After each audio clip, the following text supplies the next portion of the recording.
कई drug mafia पूरी दुनिया में अपना बिजनेस आज भी चलाते हैं, लेकिन आज हम आपको ऐसे ड्रग माफिया की कहानी बताएंगे जिसने कई सालों तक पूरी दुनिया को ड्रग्स की सप्लाई की।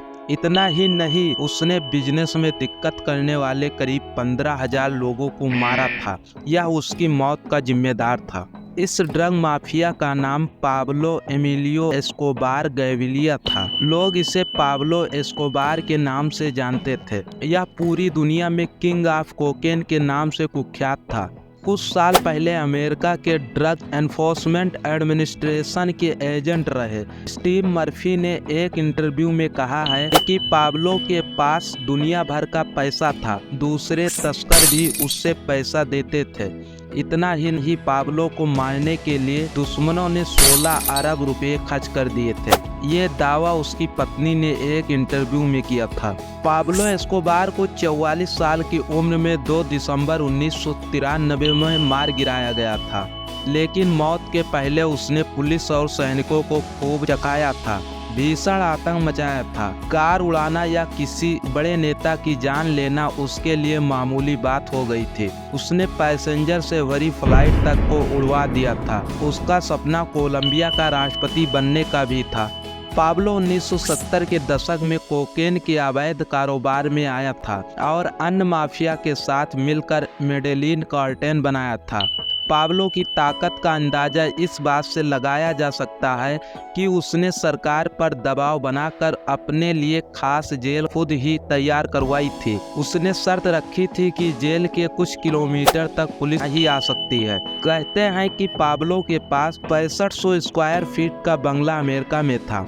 यह फ्लोरिडा के मियामी बीच पर स्थित था। अमेरिकी एजेंट मर्फी ने कहा कि उसकी जेल कम क्लब ज्यादा था। अगर वह वहां बैठकर सिर्फ अपने पैसे गिनता तो वहां बच सकता था, लेकिन उसने ऐसा नहीं किया। एजेंट से इंस्पायर होकर ही पाब्लो के ऊपर नार्को नाम से टीवी सीरीज बनाई गई है। मर्फी ने कहा कि हिंसा टीवी सीरीज में दिखाई गई है, उसकी तुलना में असल में पाब्लो के द्वारा की गई हिंसा अधिक खौफनाक थी। यह भी कहा जाता है कि पाब्लो के पास 800 से ज्यादा मकान थे। उसने कैरिबियन में आइला ग्रोडे नाम का कोरल द्वीप खरीद लिया था, जो वहां मौजूद 27 कोरल द्वीपों से सबसे बड़ा था। यह कार्टाजेना से 35 किलोमीटर दूर समुद्र में था। पाब्लो आसानी से जज, नेता, पत्रकार और विरोधी माफिया को खत्म करवा देता था।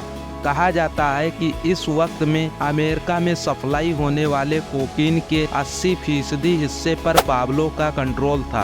कोकेन से उसकी कमाई इतनी अधिक थी कि फोर्ब्स मैगजीन ने उसे दुनिया के 10 सबसे धनवान लोगों में शामिल किया था। पाब्लो के पास अपना चिड़ियाघर था। इसमें हाथी, दुर्लभ पक्षी, जिराफ, दरियाई घोड़ा आदि रहते थे। कैरिबियन द्वीप पर उसने मकान जो बनवाया था वह अपने आप में किले जैसा था। इसमें बड़ा स्विमिंग पूल था, हेलीकॉप्टर लैंडिंग पैड था, खिड़कियां बुलेट प्रूफ थी। वह सरकार से लेकर पुलिस महकमों और सेना में लोगों को अपनी तरफ करने के लिए मोटा पैसा देता था। चैरिटी प्रोजेक्ट साकार क्लब के जरिए वह काफी पॉपुलर भी हो गया था। अपराध की दुनिया में पाब्लो को Don Pablo, sir Pablo, El Padrino और एल पैट्रोन के नाम से भी जाना जाता था। 1993 में जब वह मारा गया और पुलिस ने उसकी संपत्ति का आकलन किया तो जानकारी मिली कि उसकी कीमत $30 मिलियन की थी, यानी 2.19 लाख करोड़ रुपए। इतना पैसा था कि वह किसी छोटे देश की सरकार को चला सकता था। इसके पास महंगी गाड़ियां, मकान, पार्क, यहाँ तक कि अपना खुद का द्वीप था।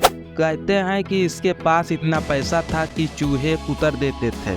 कई बार तो रुपए की गाड़ियों को दीमक चाट जाते थे। इसके परिवार में पत्नी मारिया विक्टोरिया, इसका बेटा मारो क्यून और बेटी मैनुला एस्कोबार थी। एस्कोबार के ऊपर दुनिया भर में अवैध ड्रग्स तस्करी, हत्या, बमबारी, रिश्वत लेना, रॉकेट जलाने और समूह हत्याकांड के केस चल रहे थे। पाब्लो के भाई रॉबर्टो एस्कोबार की किताब द एनकाउंटर्स स्टोरी के मुताबिक वो कई बार एक दिन में 15 टन कोकीन की तस्करी करता था। 1989 में फोर्ब्स मैगजीन ने एस्कोबार को दुनिया का 7वां सबसे अमीर शख्स बनाया था।